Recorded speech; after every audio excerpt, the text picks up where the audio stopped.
Morning all of you. मैं चमन श्रीवास्तव। जैसा कि मैंने पिछले क्लास में आप लोगों को इलेक्ट्रोस्टैटिक्स के बारे में बताया था, वहाँ हम लोगों ने चार्ज के बारे में भी पढ़ा था कि चार्ज को कैसे हम क्वांटाइज कर सकते हैं, ओके, और चार्ज की पोलैरिटी के बारे में भी जाना था। अगर आपने मेरा पिछला वीडियो नहीं देखा है तो उसका लिंक मैंने डिस्क्रिप्शन में दे दिया है, वहाँ आप जाकर देख सकते हैं। इस क्लास में हम लोग कूलम्ब्स लॉ के बारे में पढ़ेंगे। तो कूलम्ब्स लॉ क्या होता है, ओके। तो कूलम्ब्स लॉ सबसे पहले हम लोगों को चार्ज के बारे में जानना चाहिए, जो कि मैंने पिछले वीडियो में बताया था। तो जो दो चार्ज होगा, ओके, एक पॉजिटिव एक निगेटिव, ओके, तो इन दोनों चार्ज के बीच में जो फोर्स ऑफ अट्रैक्शन क्रिएट होता है, ओके, जैसा कि हमने बताया था पिछले क्लास में कि दो चार्ज के बीच में क्या लगता है, फोर्स ऑफ अट्रैक्शन होता है। तो ये फोर्स का जो मैथमेटिकल वैल्यू है वो कैसे कैलकुलेट करेंगे, तो उसके बारे में कूलम्ब्स ने अपना एक्सप्रेशन दिया, जिसे हम लोग Coulomb's law of electric force के नाम से जानते हैं, ओके। तो चलिए शुरू करते हैं कि आखिर कूलम्ब्स ने क्या एक्सप्रेशन दिया और फिर उन्होंने क्या क्या चार्ज के बारे में बताया, ओके। तो हम लोग जानते हैं कि दो चार्ज है हमारे पास, Q और Q।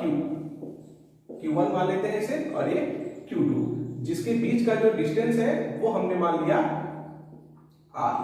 मतलब कि जो हमारा जो दो चार्ज है वो R डिस्टेंस के पे रखा हुआ है, ठीक है। तो हम लोग जब कूलम्ब्स लॉ की तरफ बढ़ते हैं, बाई कूलम्ब्स लॉ,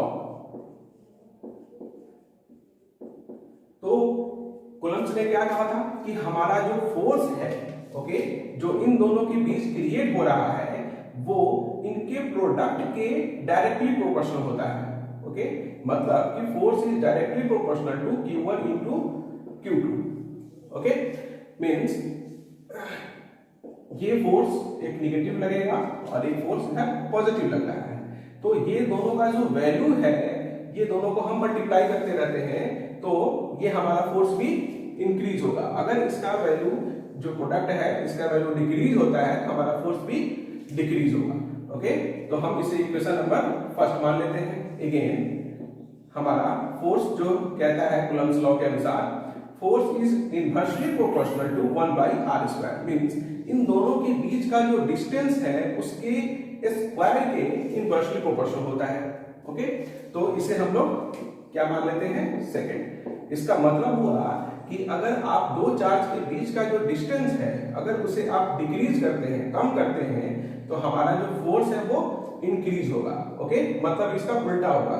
यहाँ पे हमने क्या कर रहा था, तो प्रोडक्ट ले रहे थे तो हमारा फोर्स भी इंक्रीज हो रहा था।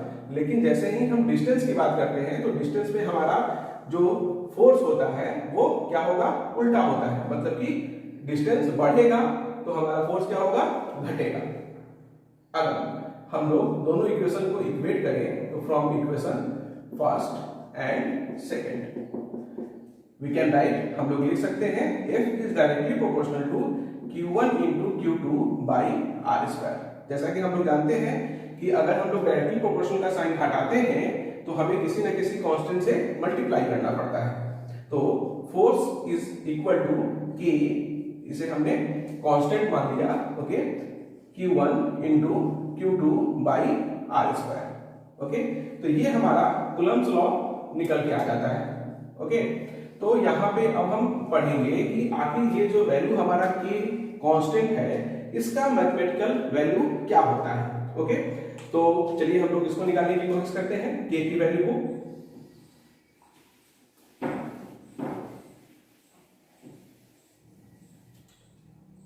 तो हमारा टॉपिक रहेगा वैल्यू ऑफ K कांस्टेंट। तो K का जो वैल्यू होता है वो हमारा होता है 9 इंटू 10⁹9, ओके। तो ये काफी बड़ा वैल्यू है कांस्टेंट, ओके। तो इसे अगर हम टर्म में लिखें, दूसरे टर्म में, तो K इज इक्वल टू 1/4πε0 भी लिख सकते हैं, ओके। तो ये 1/4πε0 का वैल्यू होता है 9 इंटू 10⁹9। यहाँ ε0 का जो वैल्यू होगा वो क्या होगा, 8.85 इंटू 10⁻⁻12 ×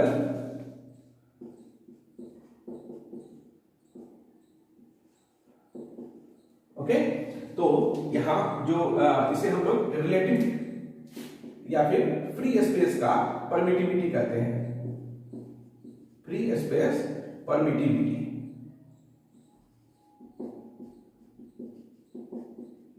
ठीक है, इसके वैल्यू को अगर हम यहाँ पे पुट करें और 4 का वैल्यू हम लोग जानते हैं, ठीक है, तो k का वैल्यू जो हम लोग निकालते हैं वो कैसे निकालते हैं, 1/4 इंटू पाई का वैल्यू होता है 3.14, ओके, तो 3.14 रखेंगे और एप्सिलॉन नॉट का वैल्यू फॉर एयर, ओके, क्या होता है 8.85, तो 8.85 इंटू 10⁻⁻12। तो ये सब जो वैल्यू है वो रखते हैं, तो उसके वैल्यू को जब हम कैलकुलेट करते हैं तो वो हमारा निकल के आता है 9 इंटू 10⁻9, ओके। तो हमारा जो कूलम्ब्स लॉ है, ओके, उसमें इस k की वैल्यू को पुट करते हैं, put the value of k in Coulomb's equation, okay. तो हमारा फोर्स इज इक्वल टू क्या था, k into Q1 Q2 by R square, okay. तो ये हमारा क्या बन जाएगा, force is equal to 9 into 10⁻9 into Q1 into Q2 by R square, या फिर हम लोग इसे लिख सकते हैं 1/4 pi epsilon naught into Q1 into Q2 by R square.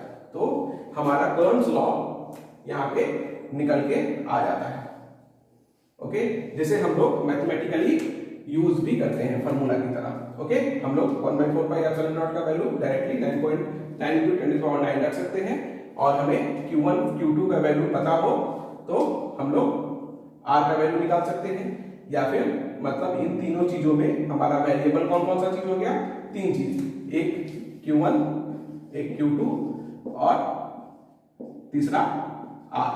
मतलब इन तीनों में से कोई 2 चीज हमें गिवन रहेगा और तीसरा चीज हम आसानी से फाइंड आउट कर सकते हैं, ओके।